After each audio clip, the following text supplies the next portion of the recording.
Teman-teman sekalian yang dirahmati Allah Subhanahu wa taala, yang semoga selalu dijaga hatinya oleh Allah Subhanahu wa taala agar selalu thiqah billah, agar selalu percaya dan yakin kepada Allah Subhanahu wa taala. Karena kelemahan kita itu berawal saat kita mulai meragukan Allah. Dalam segala dinamika hidup, kita selalu butuh Allah. Kita butuh Allah ketika Allah kasih kita ujian. Bahkan tetap kita butuh Allah ketika Allah kasih kita nikmat. Kalau kita butuh Allah saat diuji, agar kesabaran kita terjaga. Karena orang yang tidak ditemani atau dibersamai oleh Allah Subhanahu wa taala ketika dia sedang diuji, maka dia akan mudah untuk berkeluh kesah, bahkan berputus asa. Kebersamaan Allah kepada dia saat dia diuji itu adalah Allah Subhanahu wa taala menghibur hatinya.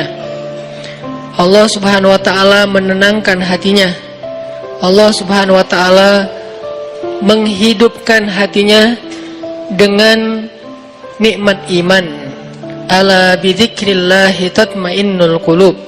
Innamal mu'minun idza dzukirallah wajilat qulubuhum.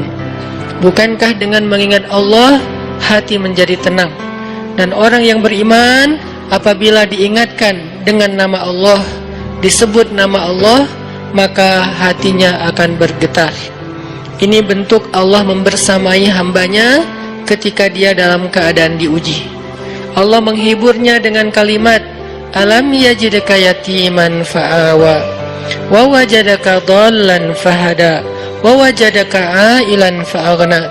Allah menghiburnya dengan kalimat, inna a'tainakal kautsar. Allah menghiburnya dengan kalimat, kalla saya'lamun summa kalla saya'lamun. Allah menghiburnya dengan kalimat, la tahzan innallaha ma'ana. Ini adalah ketika Allah membersamai seorang hamba saat dia dalam keadaan diuji. Allah membersamai hamba juga ketika dia dalam keadaan diberi nikmat. Karena tanpa itu, maka seseorang akan jatuh justru kepada dosa-dosa karena dia mendapatkan banyak kenikmatan hidup. Kalau Allah Subhanahu wa taala tidak menjaga dia saat dia diberi nikmat, maka nikmat itu justru menjadi jalan bagi dia untuk terjerumus kepada banyak dosa. Justru nikmat itulah yang menjadi penghalang bagi dia untuk mengingat Allah. Karena dia sibuk menikmati hidupnya, akhirnya dia terhalang dari mengingat Allah tepat waktu. Sibuk menikmati hidupnya, terhalang dari Allah untuk bangun tengah malam. Karena dia tidurnya larut. Kenapa tidur larut? Karena terlalu banyak yang harus dia nikmati sebelum tidur. Dia bisa makan-makan, dia bisa jalan-jalan, dia bisa ngopi, dia bisa ketemu teman, dia bisa belanja. Bahkan dia nunggu midnight sale untuk bisa menghabiskan nikmat yang Allah kasih kepada dia. Sehingga akhirnya tidurnya terlalu larut, lalu dia tidak bisa bangun untuk menghadap Allah, curhat kepada Allah. Hal yang selama ini dia lakukan justru ketika dia diuji oleh Allah.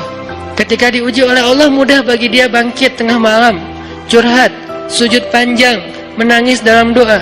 Ketika Allah kasih nikmat, curhatnya hilang, malamnya lelap, sampai bahkan subuhnya juga kelewat. Ini kalau Allah nggak membersamai seorang hamba ketika dia diberi nikmat.